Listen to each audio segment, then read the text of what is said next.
everyone, and welcome to Rd16. As we enter our round 16 fixture for the Premier League, let's have a look at the games coming out. Some exciting games for sure. Game 1 sees tonight's game. It is South Perth versus Mount Lawley. The head-to-head record there, South Perth holding 3-1-1 to them, but significantly the venue is a 2-0 advantage. I have a feeling most of those will be Friday night games as well. Or all of them, actually. I don't know, in the back of my head I've got the Mount Lawley always play on Friday night at South Perth. But the last 3 or 4 years record to South Perth is exceptionally good on a Friday night. Someone said to me that they've only lost once in the last 4 years on a Friday night. So that's really, really good fishing.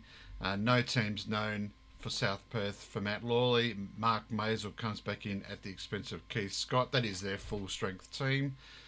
They will certainly go there with some confidence to win, but I'm going to stick with South Perth.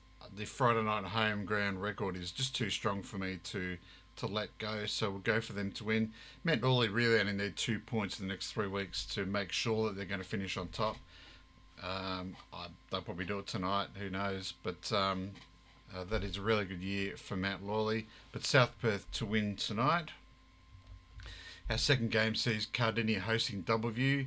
And head-to-head record there, W very strong for Cardinia. 4 wins, 19 losses and a draw. And at Cardinia, only 3-8. W certainly not afraid of travelling to Cardinia and winning. No changes there for either team. W, I suspect, will go there and win again. They're in a bit of a flux. They need to win their last 3 games to give themselves a chance to make finals. They need the results to go their way, but they can do that this weekend by travelling to Cardi and winning.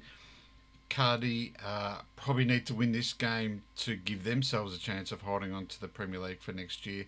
A loss here and it may be curtains for them. Can't remember the numbers crunched really, but I don't think it's the end of the world if they lose here, but certainly a win would help them out a lot. But I'm going to go for W here. Our third game is Cambridge versus Manning. Not much to split them at the Cambridge venue. 12 wins, 11 losses and 2 draws to Cambridge, and at the venue it is a 7-5 record. So Manning certainly aren't afraid of travelling to Cambridge and winning. Both of those teams have been fairly strong over the years, so it's not like there's been one really strong club and one not. They've both been strong over a long period of time. So it is second versus fourth. It is my match of the day. Cambridge last week, their win helping out a lot. They want to solidify that with this win against Manning and shore up that final spot. If they win here, I think that'll mean they'll finish top 4, which will be what they've aimed for at the start of the year. Ins and outs, Duncanson in, and Blake Nairn, now that Cyclone Alfred has left our shores, will be travelling back over to Queensland to play his games over there. And for Manning, Adge Heel and Christina Christic come in. Cody Packer is back in New South Wales as well. Andy Lill drops out. Who to pick? Well, Cambridge so impressive last week. I'm probably going to stick with them as the home ground advantage, but really not going to be much separating them here. Our fourth game is Safety Bay v Aussie Park. Look at that record. 1-10 against Safety Bay and 1-4 at the venue. So Aussie Park, another team that doesn't mind travelling to this ground. Safety Bay have been in and out of Premier League. Mainly that record stems from the 2000s when Osborne Park were a very, very good team. They're still a good team. They're just not a very, very, very good team. Aussie Park were winning flags back in the 2000s and 2010s.